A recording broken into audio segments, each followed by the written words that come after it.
1979년 10월 26일, 우리가 너무 잘 아는 날이죠. 궁정동 안가에서 총성이 울려 퍼졌죠. 김재규가 쏜 총탄에 박정희 대통령이 그 자리에서 숨을 거두고 말았습니다. 충성을 맹세했던 그 신복 중의 신복, 그 오른팔 중에 오른팔이었던 김재규가 어떻게 자기 주군을 총으로 쏴 죽였을까요? 나보다 내 경쟁자를 더 인정해 주는 것 때문에 자기의 충성은 비극으로 끝나고 말았습니다. 그리고 바로 얼마 뒤 12월 12일 수경사 30경비단장 장세동 씨 사무실에서 그 문제의 경복궁 모임이 열렸습니다. 그리고 여론이 잘하는 제5공화국이 시작되었죠. 육군 소장으로 진급한 장세동 씨는 1981년 7월 대통령 경호실장으로 취임했어요. 3년 7개월 동안 대통령 밀접 경호를 하는 그런 역할을 잘 감당하다가 84년 10월 별 3개 중장으로 진급하고 동시에 예편하면서 28년의 군 생활을 마감했습니다.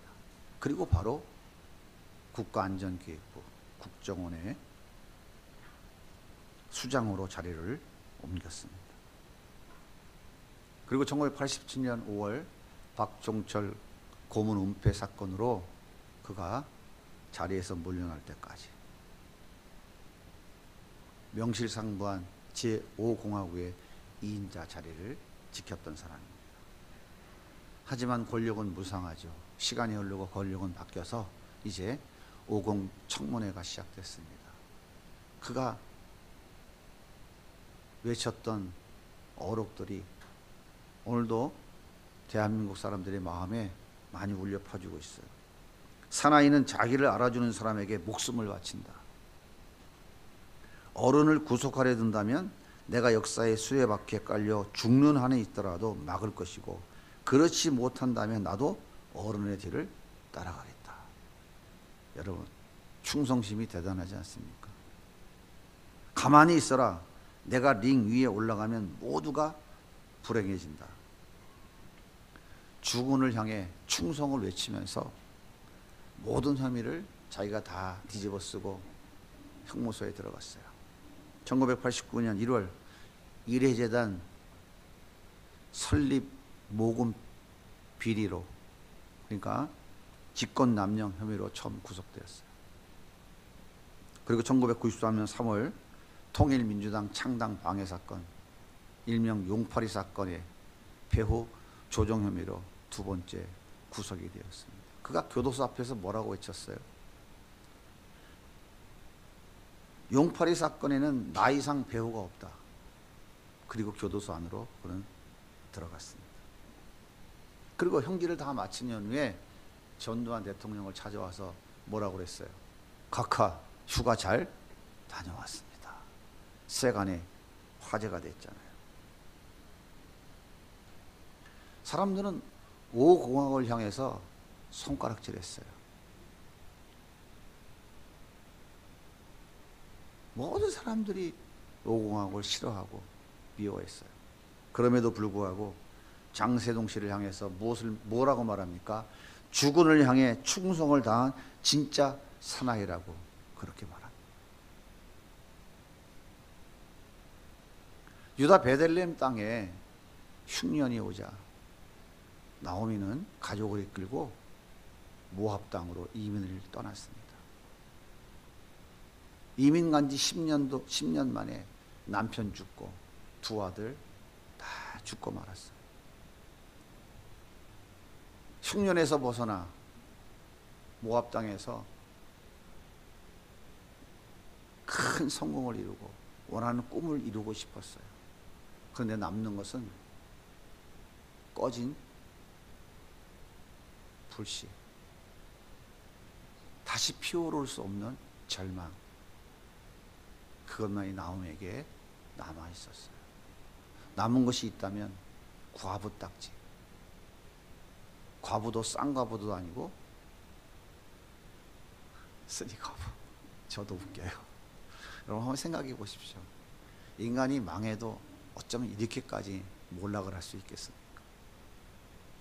바로 이때 내 힘으로 이제는 더 이상 아무것도 할 수가 없다고 그렇게 스스로 고백할 그때에 하나님의 말씀이 들려왔어요.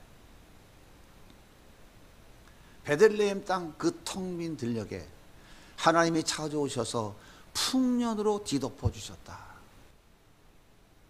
이 소식이 들려왔어요. 그래, 나도 내 소견에 옳은 대로 살았잖아. 그래서 내 인생도 베들레헴 들판처럼 텅 비어버렸잖아. 이제라도 베들레헴에 돌아가면 하나님께서 주시는 그 풍년의 은혜를 나도 누릴 수 있지 않겠어? 그래, 이제는 돌아가자. 하나님의 말씀이 들린 나오미에는 지난 10년의 삶이 해석되었어요.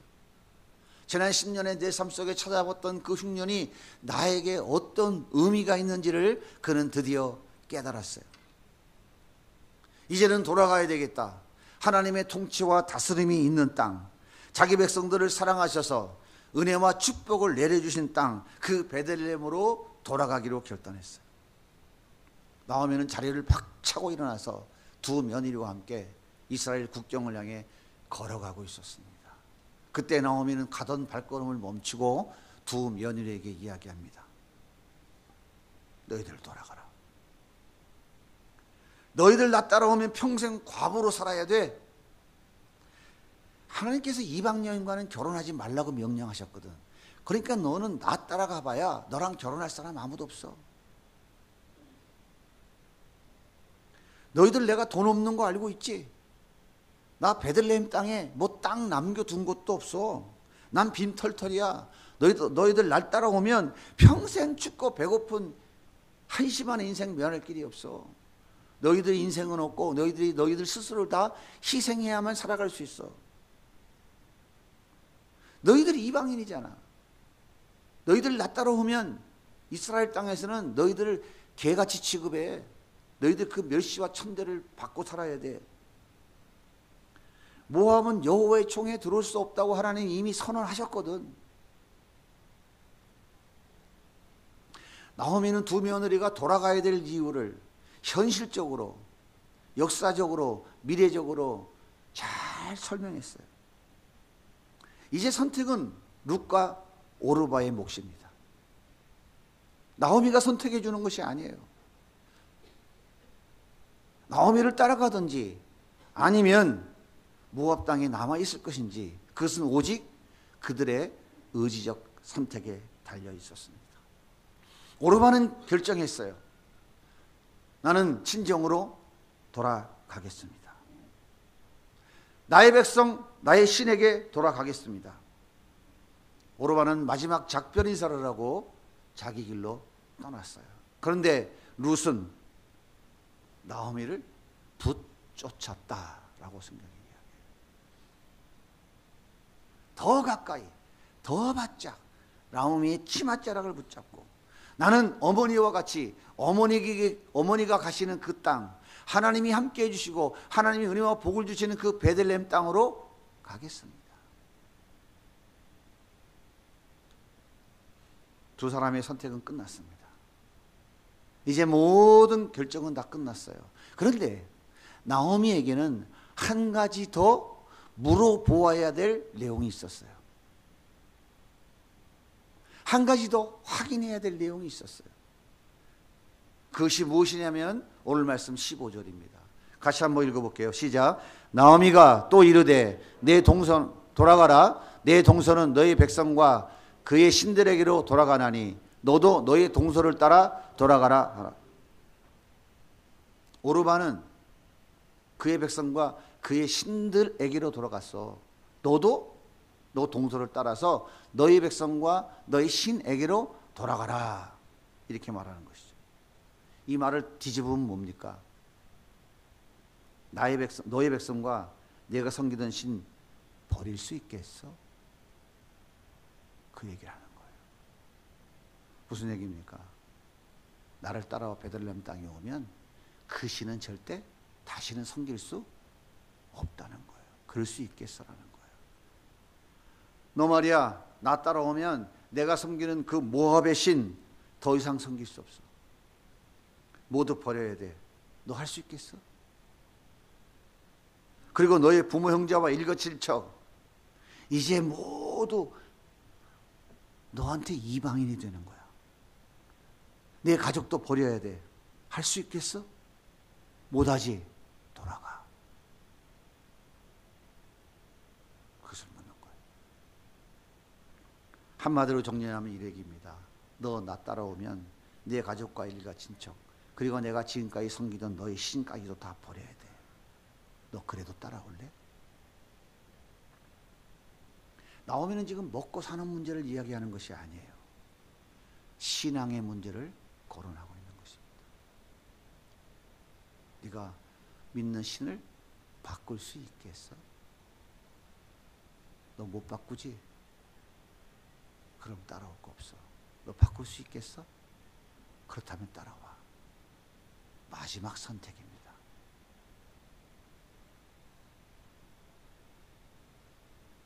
예수님께서 가이사랴 빌립보에서 제자들에게 이렇게 묻습니다. 마태복음 16장 13절입니다.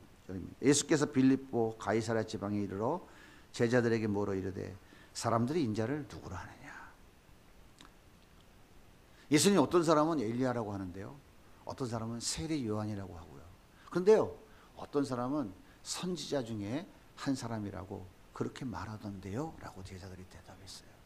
그랬더니 예수님께서 다시 물어봐요. 그러면 너희는 나를 누구라고 하느냐? 너희는 내가 누구인 것 같아? 라고 다시 물었어요. 그때 베드로가 힘있게 얘기합니다. 주는 그리스도시요 살아계신 하나님의 아들입니다. 예수님께서 바요나 시몬아 네가 정말 잘했다. 그런데 네가 말한 것은 네가 말한 게 아니라 하나님께서 너에게 말씀하게 하신 거야. 너 진짜 잘했다고 크게 칭찬해 주십니다. 그런데 여기서 중요한 것은 베드로가 어디에서 신앙 고백을 했느냐라고 하는 장소예요. 가이사랴 빌립보. 가이사라는 로마 황제 가이사의 이름이에요. 빌립보는 당시에 갈릴리 지역을 다스리던 로마의 황제의 임명을 받은 분봉왕 헤롯 빌립을 말하는 거예요. 당시에 그 지역을 관장하던 분봉왕 헤롯 빌립이 그 지역에 로마 황제 신전을 지었어요.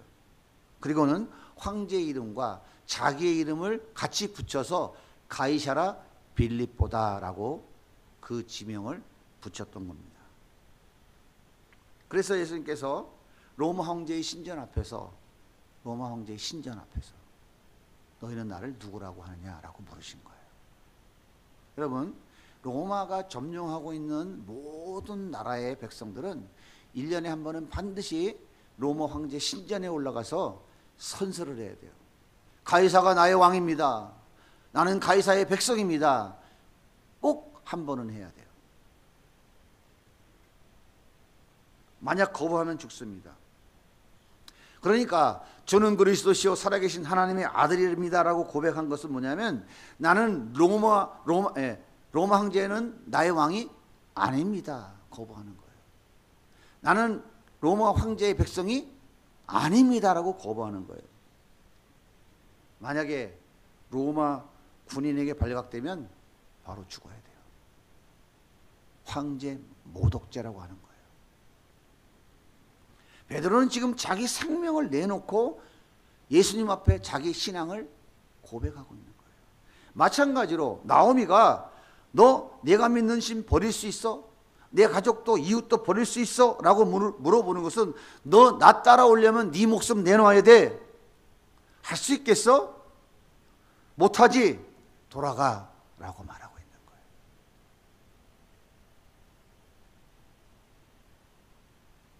굳이 뭐 목숨까지 내놓고 나오미 따라갈 일이 있겠어요? 굳이 목숨까지 내놓고 가족 버려가면서 나오미 뭐로 따라가겠습니까? 한번 생각해 보세요. 여기 중요한 진리가 있는 거예요. 여기 진짜 우리가 예수 믿어야 될 이유가 있는 거예요. 이게 진짜 예수 믿는 거예요. 이렇게 예수를 믿어야 이게 진짜 예수 믿는 거라고요.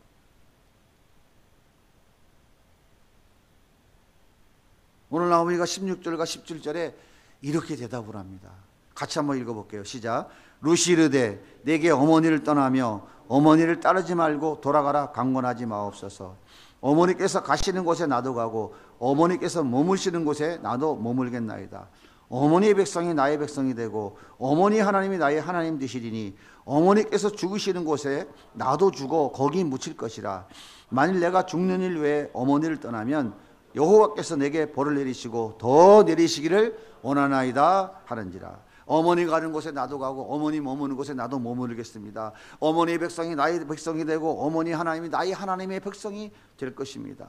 어머니 죽는 곳에 나도 죽어 거기 묻힐 것입니다. 만일 내가 죽는 일 위해 어머니를 떠나면 여호와께서 내게 벌 위에 벌을 더 내려도 내가 달게 받겠습니다.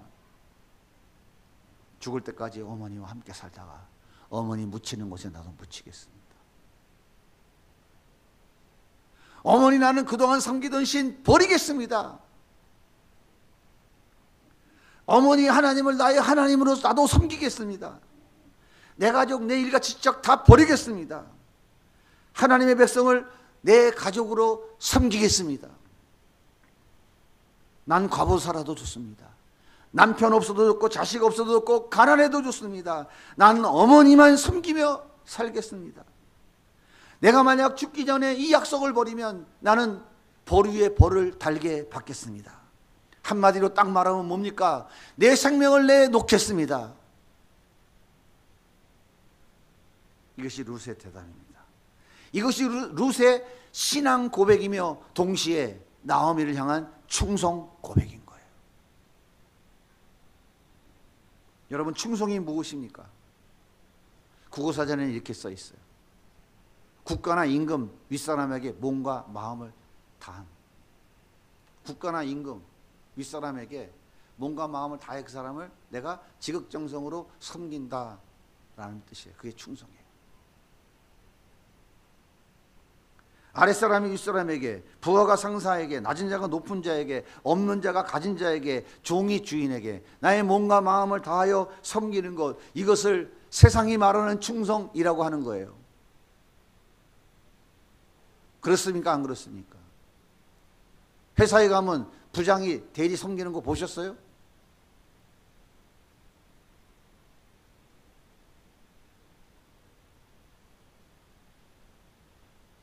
사장이 과장 섬기는 거 보셨어요?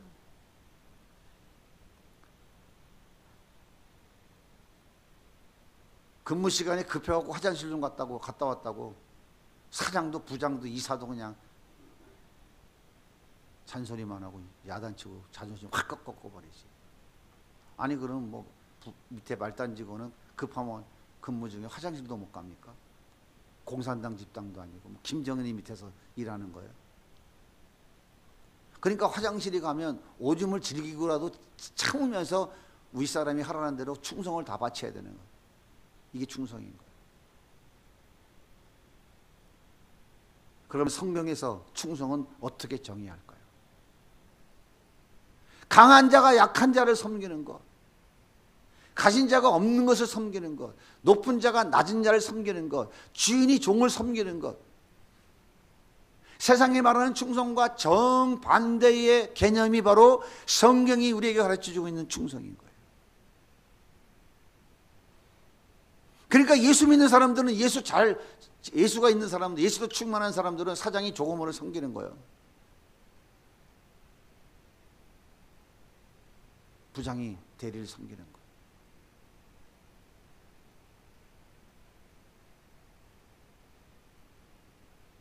충성을 선언한 대상을 위해 자기의 모든 것, 자기의 생명까지도 아낌없이 내어주는 것, 이것이 바로 성경이 말하고 있는 충성이에요.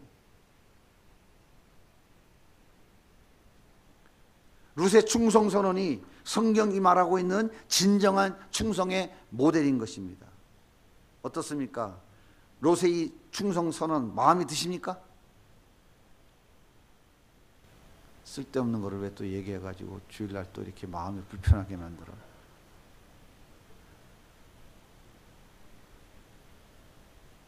오늘부터 나는 충성을 좀 받아봐야 되겠다. 가서 일하다가 대충 개기면은 충성은커녕 국자 날라옵니다.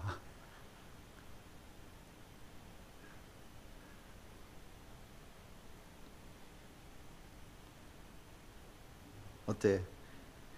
룻의 충성 선언에 박수를 보내고 싶으십니까? 아유, 목사님 요즘 시대에 저런 며느리가 어디 있습니까?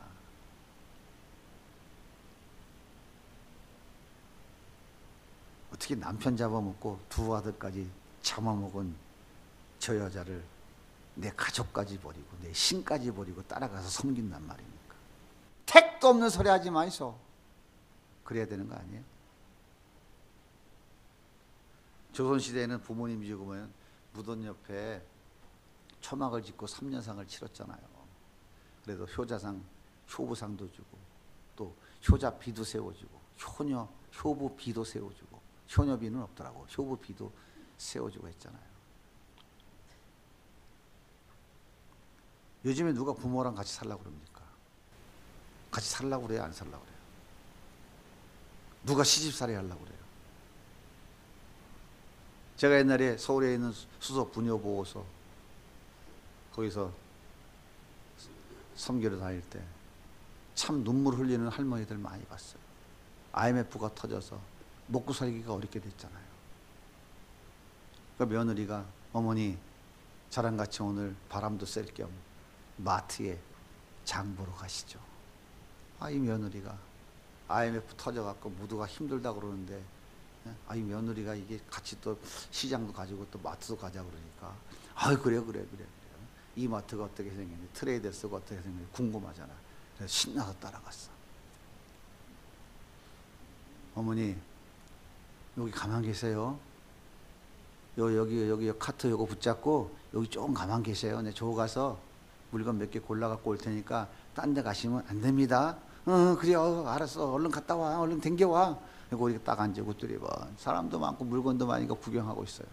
이제나 올라나 저제나 올라나 안 오는 거야. 아니 왜 안 오지? 눈이 빠지게 기다려도 며느리가 안 와. 저녁이 됐어. 마트 끝날 시간이 됐어. 그래도 며느리가 안 와. 그때서 깨달은 거야. 날 여기다 버리고 갔구나.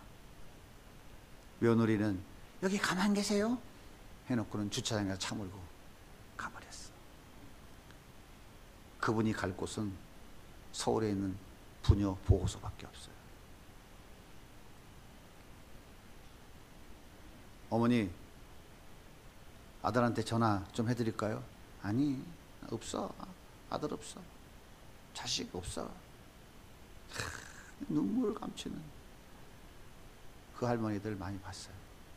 지금도 눈에 선합니다. 그런데요, 시어머니가 돈이 있으면 자식이 잘 찾아와 안 찾아와? 예? 생일 되면 쫓아와. 명절 되면 찾아와. 무슨 선물 사오라 그랬어? 선물 사들고 사와. 마음에도 안 들지만 막 선물 사들고 사와. 부모님께 충성하러 가려고 찾아올까요? 잘 섬기려고 찾아와요? 내 생명 어머니께 드리리 찬송하려고 와요? 저 늙은이 언제 죽을라나. 다른 형제들한테 유산 뺏길까봐 때때로 정탐 오는 거 아닌가요? 시어머니 되시는 여러분들, 며느리가 룻처럼 충성을 다해 섬겨 주시면 좋겠죠? 나는 아들이 없어. 별 관계 없어. 사위가 그렇게 좀 섬겨주면 좋겠죠. 좀 잘 섬기세요, 사위들. 예? 아주 기분 나빠가지고 불쾌해가지고 에이.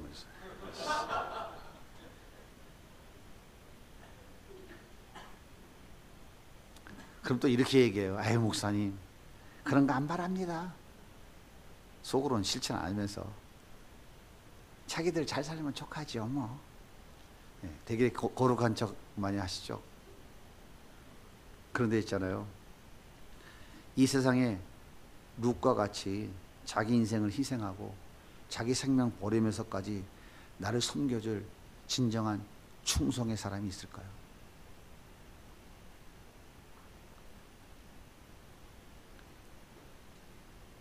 있을 것 같아요? 없을 것 같아요? 없을 것 같습니까? 단 한 사람도 없어요. 선악과 따먹고 자기가 하나님이 된 줄로 착각하고 살아가는 인간들은요, 절대로 못합니다. 불가능한 일이에요. 그런데요, 룻과는 비교조차 될 수 없는 충성, 인간 세상에서 도저히 찾을 수 없는 진정한 충성의 사람이 있어요. 그분이 누구예요? 그분이 바로 예수님이에요. 예수님이 어떤 분입니까? 예수님은 성자 하나님이십니다. 예수님은 이 세상을 창조하신 창조주예요. 예수님은 불가능이 없는 분, 전능하십니다. 전능자예요. 예수님은 지금 이 시간도 우주 만물을 다스리고 계세요. 예수님은 우리의 머리털도 다 세고 계시고 우리의 앉고 일어섬도 다 보고 계시는 분이에요. 예수님은 만왕의 왕이시고요, 그분은 세상의 주인이시고 예수님은 창조주입니다. 가장 강하고 가장 높고 가장 위대하신 예수님이 저주와 사망에 앉아 죽어가는 가장 약한 자, 자기 힘으로 자기를 구원할 수 없는 가장 불쌍한 자, 선과 악의 기준이 자신이라고 큰소리치며 예수의 이름을 거부하는 어리석은 자, 내가 내 인생의 주인이라고 큰소리치며 하나님 앞에 돌이키지 아니하는 악한 완악한 자, 그런 나를 위해 십자가에 죽기까지 충성하셨어요. 그분이. 그리고 무덤에 내려기까지 충성하셨어요. 사랑하는 여러분, 나를 향한 예수님의 이 충성이 가장 높은 자가 가장 낮은 티끌 먼지 잿덩어리인 나에게 보여주신 이 충성이, 나는 당신을 대신해서 교도소에 갔다 오겠습니다, 이런 충성과 비교될 수 있겠습니까?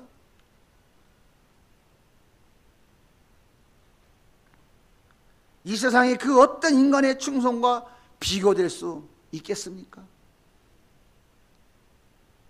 여러분, 주님의 이 진정한 충성을 받으셨습니까? 그래서 영원한 생명을 얻었습니까? 하나님의 백성이 되는 축복을 받으셨어요? 어떻게 나 같은 티끌먼지가, 어떻게 나 같은 쇳덩어리가, 어떻게 나 같은 반역죄인이, 어떻게 쓰레기 맛도 못한 내가 무슨 자격으로 무슨 공로로 예수님의 이 생명 바친 섬김을 받았단 말입니까? 윤리도덕을 잘 지켰기 때문인가요? 계명과 율법을 잘 지켰기 때문인가요? 착한 일 선한 일 많이 해서 그런가요? 하나님을 위해서, 교회를 위해서 내가 남다른 업적과 뭔가 엄청난 프로젝트를 많이 이루어 놓았기 때문일까요? 내가 한 것이 무엇이 있습니까? 아무것도 없어요. 한 것이 있다면 내 소견대에 옳은 대로 살아가다가 과부도 아니고 쌍과부도 아니고 쓰리과부 된 것밖에 뭐가 더 있어요? 그 예수를 십자가에 못 박는 원수와 같은 삶을 산 것밖에 더 뭐가 있어요? 주염 열매 하나 더 먹으려고 돼지 우리권에 코를 쳐박고 돼지와 싸우고 있는 것밖에 뭐가 더 있습니까? 그런데 어떻게 예수님의 이 진정한 섬김, 이 충성을 받게 되었습니까? 이유가 뭐예요?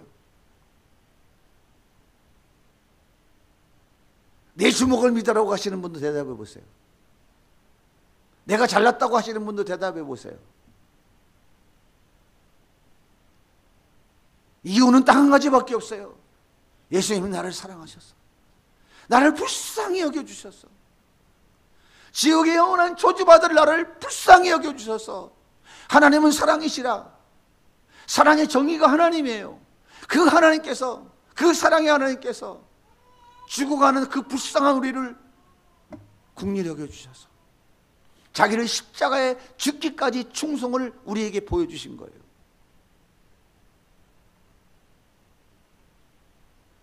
이 놀라운 하나님의 은혜를 아는 사람들, 예수 그리스도의 그 십자가의 공로를 아는 사람들은 그래서 이렇게 찬양하는 거예요. 만입이 내게 있으나 그 입 다 가지고, 그 크신 은혜와 상을 다 표현할 수 없습니다.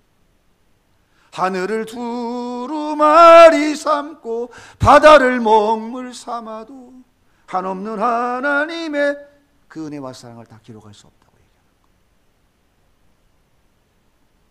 사랑하는 여러분, 예수님이 내 죄를 대신 갚아주려고 십자가에 처참하게 죽으신 그 사실을 믿으십니까? 예수의 피로 내 죄가 씻어진 것을 믿으세요. 그래서 예수님과의 관계가 회복되어진 것을 믿습니까? 하나님의 자녀가 되는 이 놀라운 복을 받은 것을 믿으세요? 그렇다면 예수님의 그 말도 안 되는 진정한 충성을 받으신 것 아닙니까? 안 받았어요? 그렇다면 나도 주님을 위해 충성을 다해야 되지 않겠습니까? 흉내라도 내야 되지 않겠어요? 그 예수님을 향하여 왜 이거 안 주세요? 이거 안 주세요? 당신이 있으면 나와봐. 손가락질하고 따져야 되겠습니까? 왜 나한테 이거 안 줘요? 왜 나한테 이거 안 줘요? 난 왜 이렇게 억울하게 만들어요? 따져야 되겠습니까?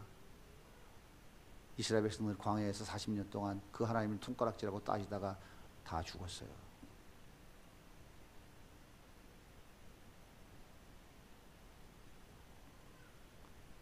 나에게 진정한 충성을 다하신 주님께서 우리에게 말씀하십니다. 너는 나를 따라오겠니? 그렇다면 내가 너에게 준 십자가 지고 나를 따라와라.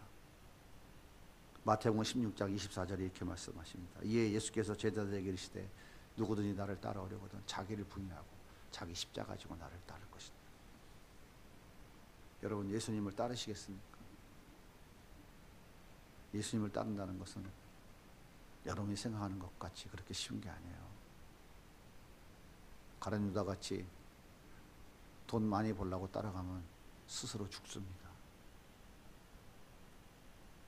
예수님의 이 충성을 받아서 내가 그 은혜와 그 사랑을 진정으로 받았다고 하는 사람들은 주님을 따라가는 거예요. 세상 따라가는 게 아니고요, 그 예수님 따라가는 삶을 살아가는 거예요. 완전하진 않지만, 부족하지만 그 삶을 따라가는 거예요. 넘어졌다가 일어나고 주저앉았다가 일어나면서 그 예수님 따라가는 삶을 살아가는 것이 맞는 거예요. 그런데 그 삶은 여러분이 생각하는 7빛깔 무지개가 아니에요. 여기에서 예수 믿는 사람들이 착각하기 시작하는 거예요. 7빛깔 무지개가 아니라고요. 이 광야의 삶에 무슨 7빛깔 무지개가 있어요? 광야의 삶에 물이 있어요. 광야의 삶에 농사를 짓고 먹고 살 수 있어요.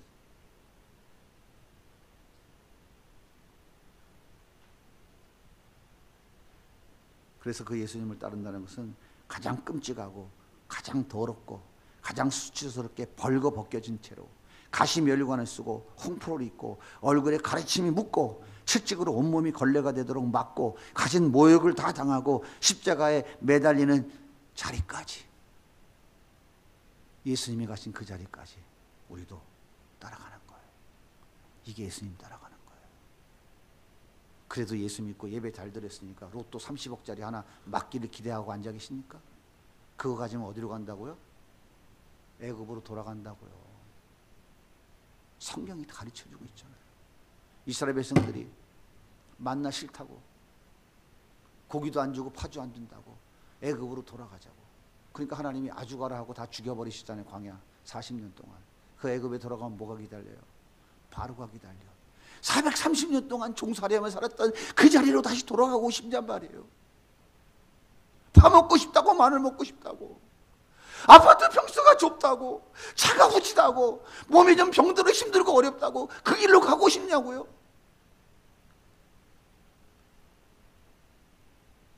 주님이 통곡을 하고 울고 계시는 거예요. 오직한 우리 주님께서 지금도 보좌 우편에서 우리를 위해 통곡하며 기도하고 계신다. 로마서 8장에 말씀하고 있을까요? 그게 인간인 거예요. 그 인간. 그 인간을 위해서 주님이 그런 충성을 보여주신 거예요. 그런데 파 먹고 싶고 마음을 먹고 싶고 벤츠 타고 싶고 호텔 뷔페 30만 원짜리 밥 먹고 싶고 밍크 걸치고 싶고 명품백 들고 싶은데 그거 안 해준다고.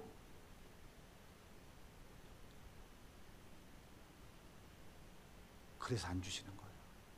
그래서 안 주시는 거라고. 왜?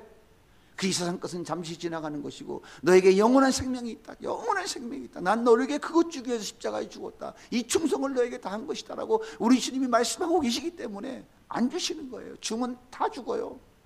다 죽어요.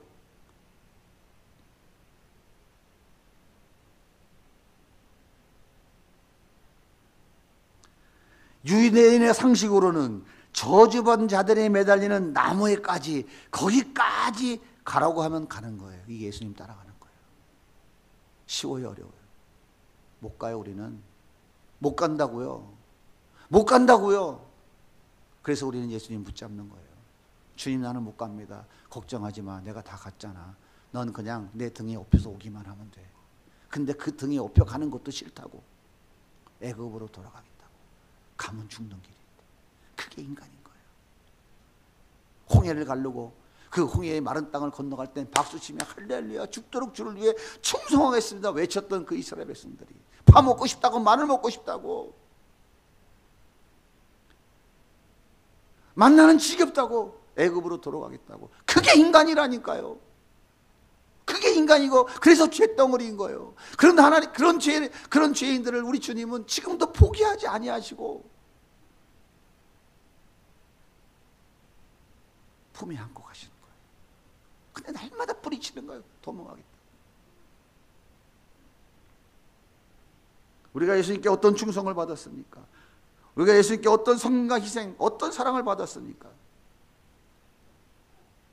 내가 예수님께 받은 그 충성, 그 섬김, 그 희생, 가장 크고 높은 자가 가장 천하고 미천한 먼지 티끌보다 못한 죄덩어린 나를 섬겨주신 그 희생, 충성, 그 사랑을 내가 받았다면 자다가도 벌떡 일어나 따라가야 되지 않겠습니까? 비바람이 앞길을 막아도 눈보라도 앞길을 막아도 그래도 따라가 보려고 어떻게 흉내라도 문이라도 삐끗하면 열어봐야 되지 않겠습니까? 와, 비바람 친다. 보일러 온도 좀 놀려라. 푹 좀 쉬자. 그게 예수를 아는 사람이에요. 그게 예수를 아는 사람인가요? 그 예수의 충성이 무엇인지를 아는 사람일까요? 지고도 문이라도 한번 열어보고 찬바람만 맞아보고 주님 너무 춥네요. 죄송한데 내일 가면 안 될까요?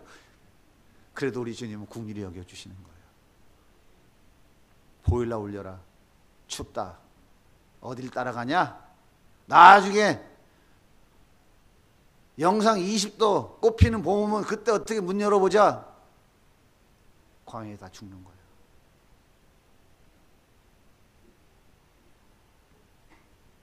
어떤 고난과 핍박이 나를 가로막아도 우리가 그 충성을 예수님께 받았다면 그 주님 따라가야지 않겠어요? 주님이 우리에게 맡겨주신 게 뭡니까? 다음 세대를 살리고 섬기는 일이잖아요. 내가 너희를 이렇게 너를 위해서 이렇게 십자가에 죽기까지 충성했잖아. 무덤에 내리기까지 충성했잖아. 그래서 내가 너희들한테 부탁했잖아. 다음 세대를 섬기는 이 일 위해서 너 나 좀 따라오면 안 되겠니? 우리는 어떻게 해야 될까요? 아유, 주님, 영하씨 10도에 10도. 아유, 봄 오면 그때 얘기 좀 해봅시다.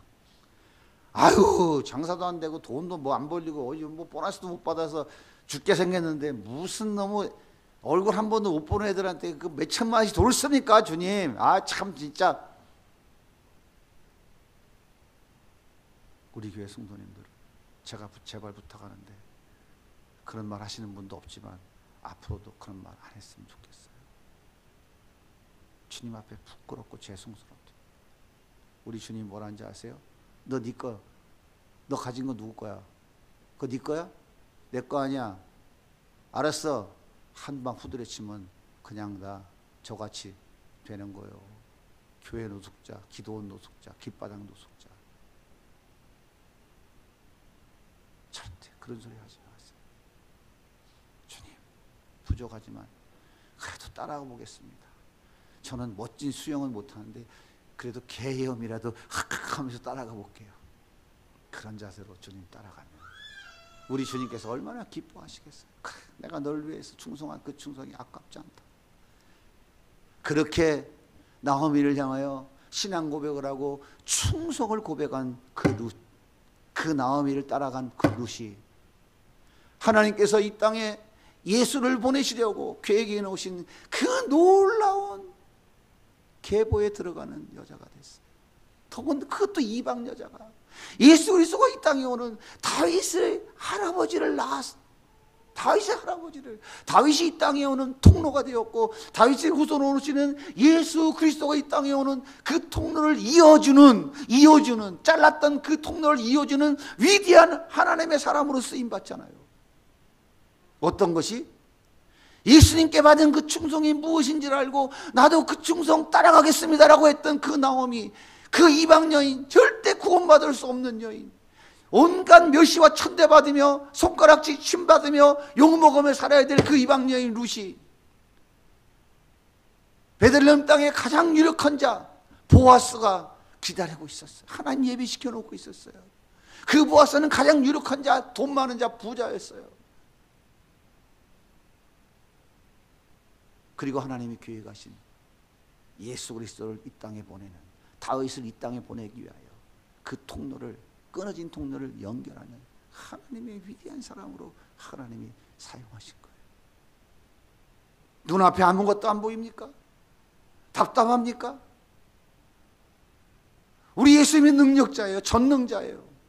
그분은 불가능이 없는 분이에요. 여러분을 그렇게 쓰시려고, 우리 교회를 그렇게 쓰시기 위해서 아무것도 보이지 않고 너무너무 한심한 것 같지만 우리에게 이렇게 다음 세대가 섬겨지다. 너희들은 너희들 충성하면 좋겠다. 따라오면 좋겠다. 그것이 오늘 주님이 우리에게 말씀하고 있는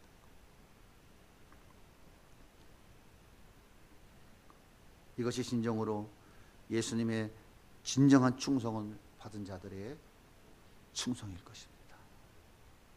우리 온 교회 성도들은 진정한 충성의 사람들이 되셔서 주님이 계획해 놓으신 그 놀라운 뜻을 이루는 그런 하나님의 사람들로 은혜 받고 축복받으며 살아갈 수 있기를 예수님의 이름으로 간절히 소원합니다.